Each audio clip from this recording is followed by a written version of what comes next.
சென்னை தியாகராய நகரில் லட்சிய திமுக தலைவர் டி ராஜேந்தர் செய்தியாளர்களை சந்தித்து வருகிறார். அந்த நேரடி காட்சிகளை தற்போது பார்க்கலாம்.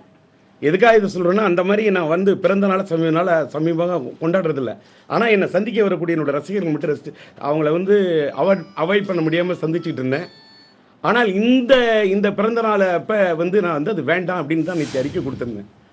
அந்த அறிக்கையின் அடிப்படையில் தான் இன்றைக்கான நான் பத்திரிகையாளர்களை சந்திக்கிறதுக்கு ஒரே ஒரு காரணம் இருக்குது. என்னென்னா, நான் வந்து என்ன இப்படி சொல்லிட்டேன்னா, திடீர்னு இப்படி ஒரு டிஆர் இப்படி சொல்லியிருக்காரு. தமிழக முதல்வர் அம்மையார் அவர்களுடைய உடல்நலம் இப்படி இருக்கின்ற காரணத்தால் நான் என்ன அதில் சொல்லியிருக்கேங்கிறது அடிப்படையை பாருங்கள்.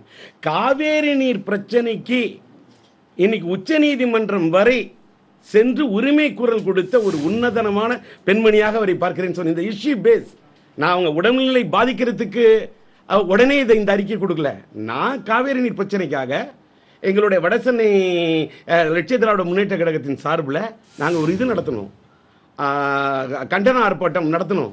அந்த கண்டன ஆர்ப்பாட்டத்தின் போதே உச்சநீதிமன்றம் வரைக்கும் அந்த அம்மா உரிமை குரல் எழுப்பக்கூடிய அளவுக்கு அந்த அம்மா பிடிக்கக்கூடியது வந்து அது ஒரு உடும்பு பிடி, அதை அசைக்க முடியாத இரும்பு பிடி, தட்டி கேட்க வேண்டிய மத்திய அரசை கூட அதை ஆக்கி விட்டது தவிடு பிடின்னு அன்னைக்கே அந்த அம்மா எந்த அளவுக்கு ஃபைட் பண்ணாங்கிறத சொல்லியிருந்தேன்.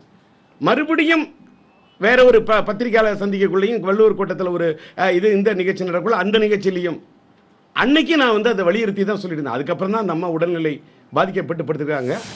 இன்னைக்கு இந்த காவேரி மேலாண்மை வாரியம் அமைக்கக்கூடிய அளவுக்கு அந்த அம்மா அந்த அளவுக்கு உச்ச நீதிமன்றத்தில் போய் உரிமை குரல். நான் என்ன கேட்குறேன், மக்கள் திலகம் எம்ஜிஆர், புரட்சி நடிகர் எம்ஜிஆர் அவர்கள் நடித்த படம் உரிமை குரல். அவருடைய வழி வந்த ஒரு இயக்கத்தை நடத்தி கொண்டிருக்கக்கூடிய பாக்கியத்தை பெற்ற அந்த அம்மா படத்துக்கு பேர் மட்டும் உரிமை குரல். அந்த அம்மா கர்நாடக அரசுக்கு எதிராக கொடுத்தது உரிமை குரல். அது யாரும் மறுக்க முடியாது. இதற்கு முந்தைய அரசுகளை பற்றி நான் பார்க்கும்போது நானும் அரசியலில் பல நாள் இருந்திருக்கிறேன்.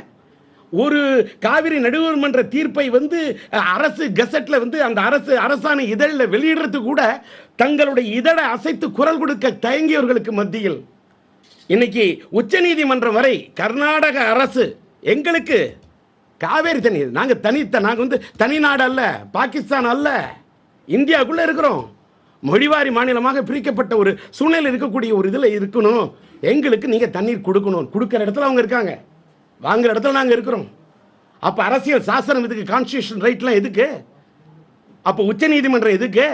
இப்படிப்பட்ட இதில் உரிமை குரல் கொடுத்து போராடினாங்க அப்படிங்கிறத நான் வலியுறுத்தின்ற நேரத்தில் அவங்க உடல்நிலை பாதிக்கப்பட்டது, என்னோட மனநிலை பாதிச்சது. ஏன்னா நான் தஞ்சை மாவட்டத்தில் பிறந்தவன். இன்னைக்கு நான் தமிழ் பேசுகிறேன்னு சொன்னால் என்னுடைய தமிழ் பேச்சுக்கு காரணம் நான் காவிரி தண்ணி குடிச்சு வந்திருக்கேன். அது அந்த காவிரி எல்லாருக்கும் வந்து நான் கங்கை எங்கேயோ இருக்கும் சார், கங்கைலாம் அது ரொம்ப தூரம், காவேரி தான் சார் என் ஊருக்கு ஓரம். அது கடலில் பூம்புகாரில் போய் கிடக்குதுன்னு அந்த ஊருக்கு பக்கத்துலேருந்து வந்தவன், அந்த உணர்வு இருக்குது.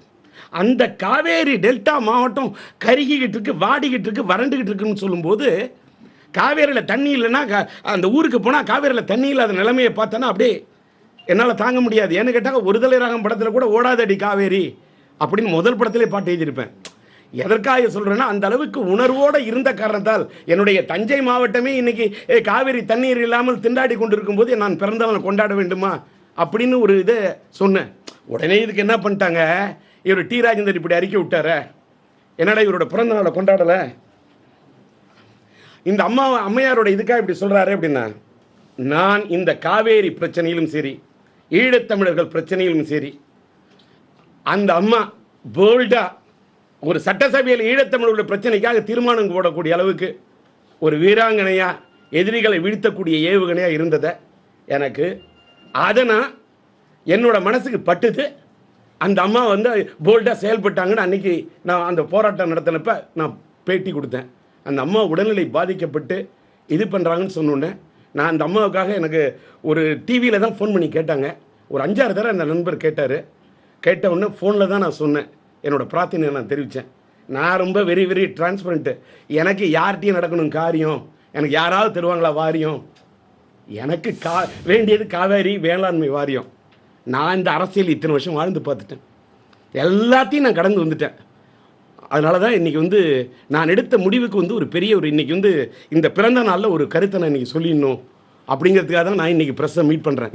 நான் இந்நேரம் சொல்லி பேசிகிட்டு இருந்தது லைவும் போயிட்டு இருக்கிறதுனால எதுக்காக நான் கூப்பிட்டேன், என்ன ஒரு அறிக்கை கொடுத்தாரு. இன்றைக்கி டி ராஜன் பிறந்தநாள் என்ன சொல்லிவிட போகிறாருன்னா, மறைந்துவிட்ட மக்கள் திலகம் எம்ஜிஆர் அவர்களுடைய ஆட்சி காலத்தில் தொடங்கி பல்வேறு காலகட்டங்களில் நான் திமுகவுக்காக உழைத்து பார்த்து விட்டேன், ஓடாய் தேய்ந்து விட்டேன். ஒரு உண்மையை மட்டும் உணர்ந்து விட்டேன். கலைஞர் அவர்கள் தான் பெற்றெடுத்த பிள்ளைக்காக யாரை வேண்டுமானாலும் இழப்பார். கலைஞர் அவர்கள் தான் பெற்றெடுத்த பிள்ளைக்காக யாரை வேண்டுமானாலும் இழப்பார். அதனால்தான் அப்பேற்பட்ட மக்கள் திலகம் எம்ஜிஆரையே கலைஞர் தூக்கி எறிந்தார். அந்த எம்ஜிஆருக்கு முன்னால் நானெல்லாம் எம்மாத்திரம். ஆனால் அவரை போலவே பின்னாளில் கலைஞரால் பாதிக்கப்பட்ட வஞ்சிக்கப்பட்ட நானும் ஒரு கதாபாத்திரம். உதாரணத்துக்கு ஒன்று சொல்கிறேன்.